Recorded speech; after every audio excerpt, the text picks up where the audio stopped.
Hello, ghost hunters! We've been waiting for an update with Phasmophobia, and that day has finally arrived. Stick around to see what's new.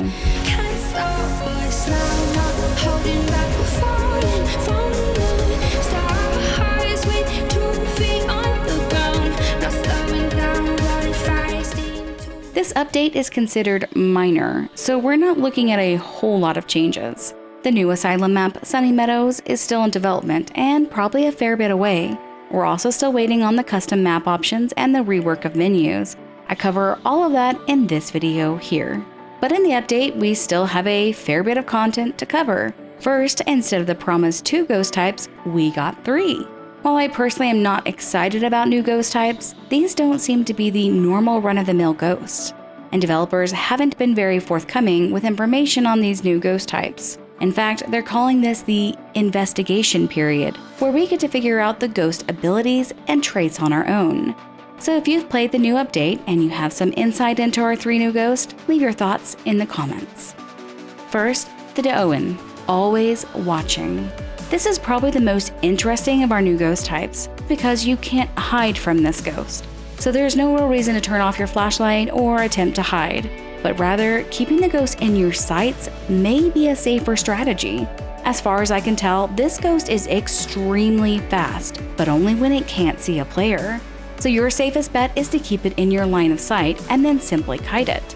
As you can see, this worked for me most of the time, but sometimes the ghost will temporarily lose sight of you around objects and quickly speed up.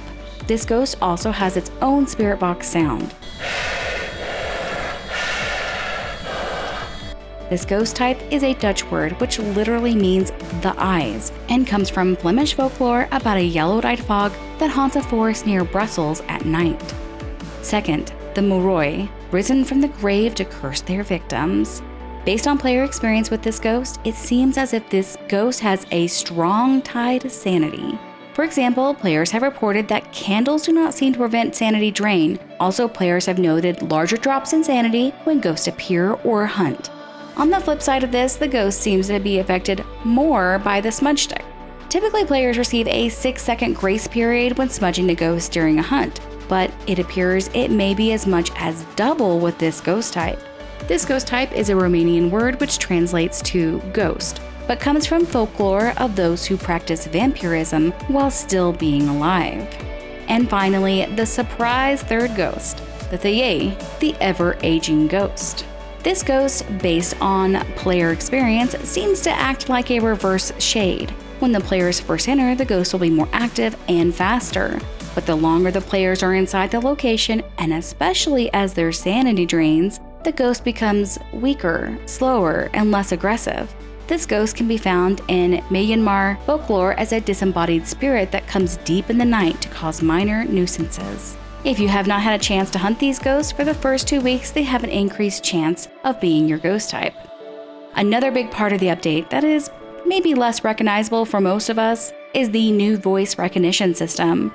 For quite a while, the game has had issues with voice recognition breaking when players tabbed out of the game. This was mostly because the game was relying on Windows speech systems to work, but these changes could mean less issues with voice recognition and a lot more supported languages. And finally, the truck got its overhaul. As I mentioned in a previous video, with this overhaul came the ability to bring 3 salts instead of just 2. But lighters were also increased to 4, which is a nice change for those who like to play with candles rather than flashlights. With this update came a few changes that are maybe less noticeable. For example, the number of guaranteed hiding spots has increased for those playing in 3 or 4 player lobbies. This is especially nice for those who play with full lobbies on Nightmare mode, as the ghost won't just gobble up the entire team during one hunt when everyone crowds into the same hiding spot. The map screen in the van now includes an up and down button, so players can swap between upstairs, main floor, and basement easily. A few ghost traits have been updated and tweaked to help ghost hunters more easily identify those ghosts. Also, you can now light the campfire in Maple Lodge, and it will give you hot, very hot readings on your thermometer as it heats itself and the area immediately around it. Overall, the update is about what I personally expected, although I did find that the Deogen was much more interesting than I had expected. It kinda feels like a throwback to original Phasmophobia, where you could kite most ghosts. This ghost feels a bit like a reverse revenant. How did you like the update? Let me know in the comments below. Thanks for watching, remember to like and subscribe, and as always, happy hunting.